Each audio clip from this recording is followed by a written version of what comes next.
Episode की शुरुआत में रेंतारो दिखाया जाता है जो कि एक लड़की को प्रपोज कर रहा होता है और बोलता है प्लीज मेरे साथ डेट पर चलो। वो लड़की बोलती है तुम बहुत अच्छे और दयालु भी हो पर तुम्हें डेट करने के ख्याल से मुझे उल्टी आ रही है और सॉरी बोलकर वहां से चली जाती है। रेंतारो बहुत उदास हो जाता है और बोलता है कि आज मेरा रोमांस मर गया। अब वो अपने दोस्त के साथ जा रहा होता है तो उसका दोस्त बोलता है ऐसा चेहरा ना बनाओ जैसे कि दुनिया ही खत्म हो गई, वैसे ये तुम्हारा कौन सा रिजेक्शन था। तो रेंतारो बोलता है कि तुम्हें शर्म नहीं आती, तुम अपने टूटे हुए दोस्त के दिल के साथ ऐसा सवाल पूछते हो। तो उसका दोस्त बोलता है कि मैं वैसे भी तुमसे आज के बाद नहीं मिलने वाला। रेंतारो बोलता है कि अच्छा तो अब हमारी साथ में बिताई यादों को तुम बर्बाद करने वाले हो, ये मेरा सोवर रिजेक्शन था। तो उसका दोस्त बोलता है मैं हैरान हूँ कि तुम्हारे पास पहले 99 के बाद भी आगे जाने की हिम्मत है। उसका दोस्त बोलता है कि तुम 100वीं लड़की तक पहुंचे कैसे, तुमने पहले लड़की को कब प्रपोज किया था। तो रेंतारो बोलता है कि उस दिन को मैं कैसे भूल सकता हूँ, जब मैं 8 महीने का था तब मैंने एक लड़की को प्रपोज किया था। उसका दोस्त बोलता है कि तुम एक इंसान नहीं हो, तुम एक हैवान हो हैवान।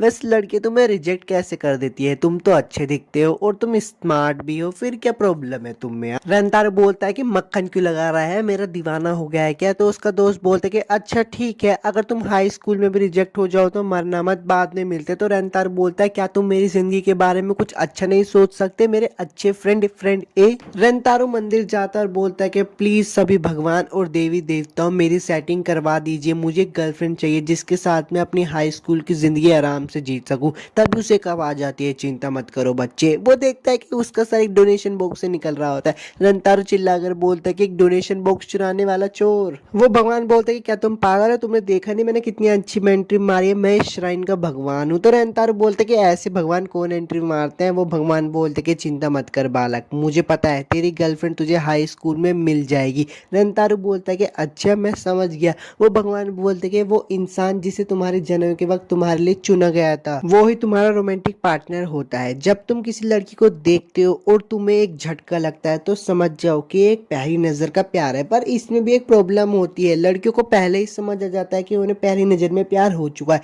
पर लड़कों को समझने में बहुत समय लग जाता है और सच्ची पार्टनर मिलने के लिए थोड़ा टाइम तो लगता ही है। रंतारो बोलता है कि जो लोग सिंगल रह जाते हैं उनका क्या होता है। भगवान जी कहते हैं उनका कुछ नहीं होता, सच्ची पार्टनर सिर्फ किस्मत वालों को ही मिलती है। तो रंतारो बोलता है अच्छा मुझे मेरी सोलमेट हाई स्कूल में मिलेगी और मैं उसके साथ गुलू गुलू कर सकता हूँ। भगवान बोलते कि तुम्हें पता है मैं तुम्हें खुशखबरी बताता हूँ, हाई स्कूल में तुम्हारी पूरी 100 गर्लफ्रेंड होगी, तुम्हारे पास लड़कियों का पूरा ग्रुप ही ग्रुप होगा। रंतारो बोलते कि अरे वाह आज तो किस्मत चमक गई। पर वो भगवान को एक चेतावनी देता है। वो बोलता है कि अगर ये बात झूठी हुई ना मैं इस मंदिर को जला दूंगा। और सीन बदल जाता है। अब 1 महीने के बाद का सीन दिखाया जाता है। रंतारो बोलता है कि क्योंकि हम ग्रेजुएशन के बाद सीधा यहाँ आ गए इसलिए हमें ज्यादा इंतजार नहीं करना पड़ा। रंतारो अपनी क्लास की तरफ जा रहा होता है तभी वो दो लड़कियों से टकरा जाता है। उन लड़कियों को देखकर रंतारो को एक झटका लगता है और वो मन में बोलता है अच्छा क्या भगवान इसी के बारे में बोल रहे थे, क्या यही मेरी सोलमेट से। वो उनको घूर रहा होता है तो मन में बोलता है नहीं इन्हें घूरना बंद करो वरना बहुत अजीब लगेगा। वो दोनों लड़कियों को हाथ देता है और उन्हें उठने के लिए बोलता है, पर उनमें से एक लड़की बोलती है कि माफ करना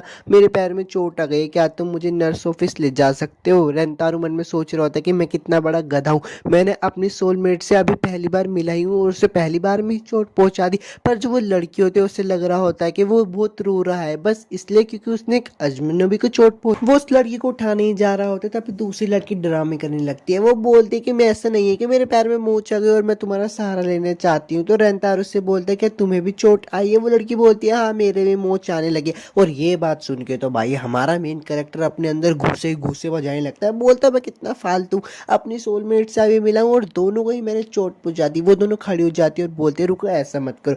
रेंतारो बहुत हैरान हो जाता है। वो बोलते हैं तुम दोनों तो खड़ी हो सकती है। वो दोनों वापस लेट जाते हैं और बोलते हैं ज्यादा बकवास मत करो, हमें उठा के नर्स ऑफिस लेके जाओ।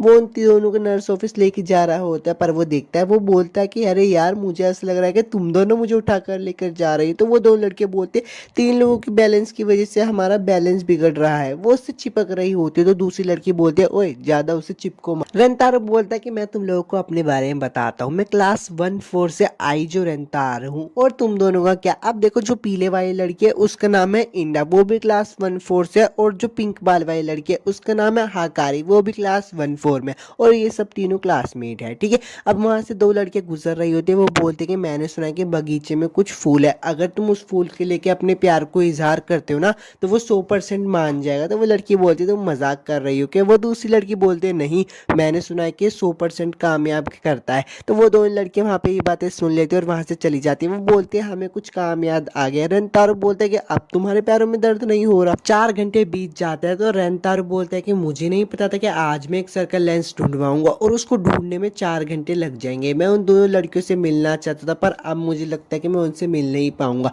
वो नीचे झुककर देखता है और उसे पता चलता है कि वो दोनों लड़कियां उस फूल को ढूंढने के लिए लग रही होती है। वो मन में बोलता है कि क्या वो स्कूल के बाद से 4 घंटे से उस फ्लावर को ढूंढ रही है। रंतारो बोलता है कि मुझे यहाँ पे बस खड़े होके नहीं देखना चाहिए, मुझे भी उनकी मदद करनी चाहिए। वो नीचे जाता है और इंदासान को जाकर बोलता है कि आप थक गई होगी, ये ड्रिंक ले लीजिए, इतनी देर से आप फ्लावर को ढूंढ रही है। तो इंदासान बोलती है कि तुम्हें किसने बोला मैं फ्लावर ढूंढ रही हूँ, मेरे तो कुछ गिर गया था, मैं तो उसे ही ढूंढ रही हूँ। रंतारो बोलता है कि कोई बात नहीं, अब बहुत ज़्यादा देर हो चुकी है, अब तुम्हें अपने घर पे चले जाना चाहिए। इंडा बोलते कि अच्छा ठीक है। वो उससे शुक्रिया बोलकर वहाँ से चली जाती है। तभी वहाँ पे हकारी भी आ जाती है और बोलती है रंतारो सन आप यहाँ पे क्या कर रहे हो? रंतारो बोलता है कि मैंने तुम्हें देखा कि तुम 4 घंटे से उस फूल को ढूंढ रही हो, इसलिए मैंने सोचा कि मैं तुम्हारे लिए कुछ ड्रिंक्स लेकर आ। हकारी बोलती है शुक्रिया पर मैं इतनी बड़ी कोक नहीं पी पाऊंगी, क्यों ना आप इसको मेरे लिए थोड़ा सा पी लो। और मन में सोच रहे होते कि एक अच्छा आइडिया है, हम दोनों की एक इनडायरेक्ट किस हो जाएगी। तो रंतारो बोलता है मुझे पता ही था तुम इतनी बड़ी कोक नहीं पी पाओगी, इसलिए मैं तुम्हारे लिए छोटी कोक लेके आया। हकारी सान बोलती कि आप मेरी बात समझे नहीं हो, इस कोक में भी थोड़ी बहुत बच जाएगी और एक्स्ट्रा मैं पी नहीं पाऊंगी। तो रंतारो बोलता है अच्छा ठीक है मैं पी ही लेता हूँ, और वह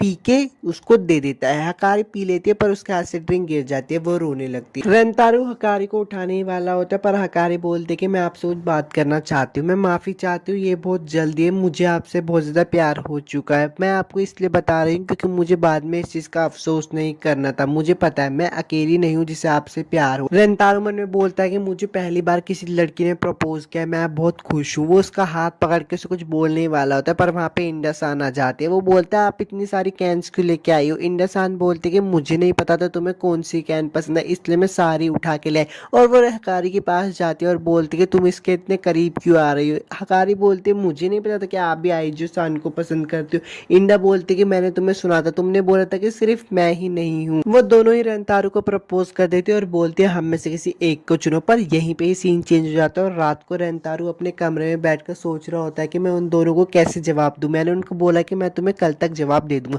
वो उस भगवान के पास जाता है और उससे पूछता है कि मैं क्या करूं, मैं 2 सोलमेट्स मुझे मिली है, जब किसी को एक सोलमेट मिलती है तो क्या होता है? भगवान उससे बोलते हैं कि आमतौर पर एक इंसान को एक ही सोलमेट मिलती है। रंतारो बोलते हैं कि पर तुम्हारे हादसे में इसमें अलग बात है, क्योंकि जब तुम्हारा जन्म होने वाला था उस दिन मेरे साथ कुछ खास चीज हुई थी। रंतारो बोलते हैं कि क्या हुई थी मुझे बताओ। भगवान उसे बताते कि जब तुम्हारा जन्म होने वाला था उस दिन मेरा मैच चल रहा था, मैं उस मैच को देख ही रहा था और जोश जोश में मैंने गलती से तुम्हारी सो गर्लफ्रेंड लिख दी। रंतारो बहुत गुस्सा होता है और बोलता है तुम भगवान और तुम टीवी देख रहे हो, तुमने मेरी जिंदगी के साथ ये क्या सब कर दिया। अगर मेरे पास सिर्फ एक ही गर्लफ्रेंड होती तो मैं बिना चिंता के खुशी से रह सकता था। भगवान बोलते हैं इससे भी बुरी चीजें हो सकती है, मैं तुम्हें रोकना तो नहीं चाहता, लेकिन जब एक दूसरे से सोलमेट मिलता है तो वो एक दूसरे से प्यार करते हैं और साथ लेते हैं, लेकिन जिन्हें ये चीजें नहीं मिलती उनके साथ बहुत बुरा होता है। सोलमेट मिलना एक वरदान है। तो रंतारो बोलता है कि अच्छा अगर मैं एक के साथ डेट पे गया तो दूसरे के साथ कुछ भी हो सकता है? भगवान कहते हैं हाँ